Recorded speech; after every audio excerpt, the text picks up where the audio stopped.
The wise will know at the time of the end. Matthew chapter 24, verses 32 through 33. From the fig tree learn its lesson. As soon as its branch becomes tender and puts out its leaves, you know that summer is near.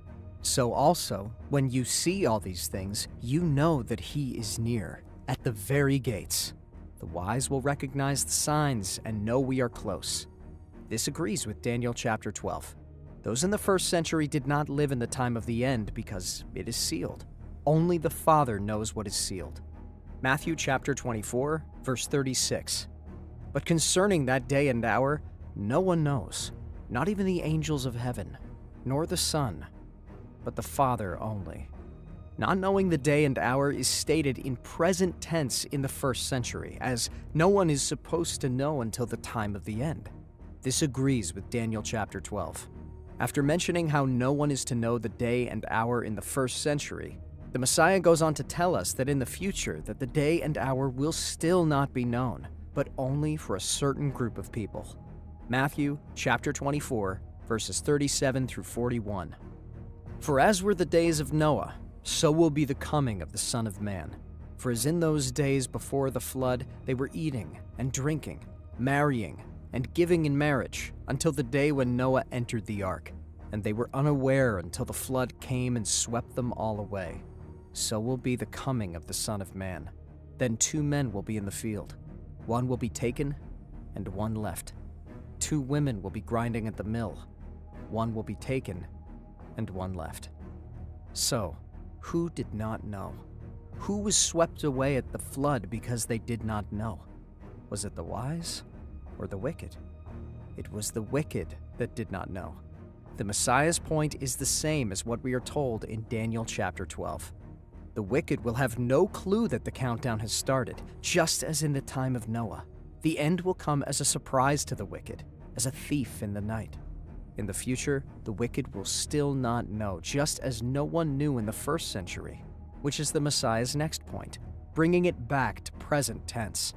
Matthew chapter 24, verses 42 through 44. Therefore, stay awake, for you do not know on what day your Lord is coming. But know this, that if the master of the house had known in what part of the night the thief was coming, he would have stayed awake, and would not have let his house be broken into. Therefore you also must be ready, for the Son of Man is coming at an hour you do not expect. In the first century, no one is to know the day, but according to Daniel chapter 12, no one in the first century is supposed to know. It was not the time of the end. Because of this, those who do not know are told to stay awake so we can watch.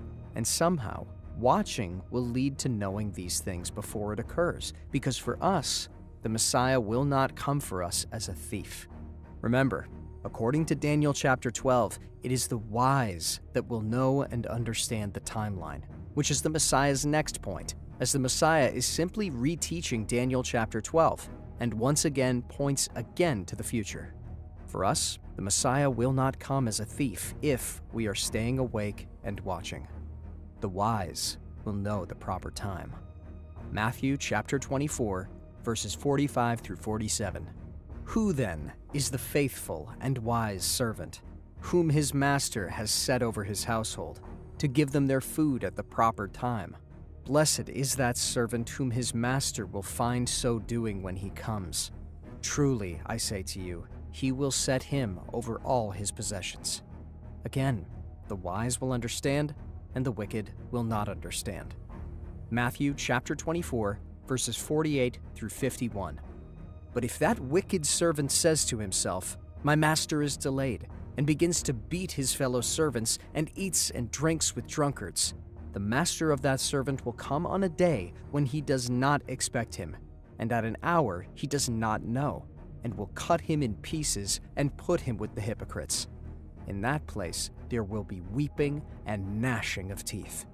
Here, the Messiah blatantly reveals who will not know the day and hour.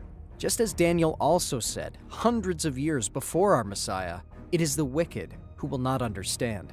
And just as Daniel and the Messiah also said, the wise will understand at the time of the end. So the Messiah comes on an unexpected day and hour for the wicked, which can only mean that the Messiah comes for an expected day and hour for the wise. Again, this is nothing new. Daniel chapter 12 already told us this, and the Messiah is simply reteaching what should already be known. The wise are those who have repented and keep the word of God. But for the wicked, the Messiah will come as a thief and not know the hour of his return beforehand.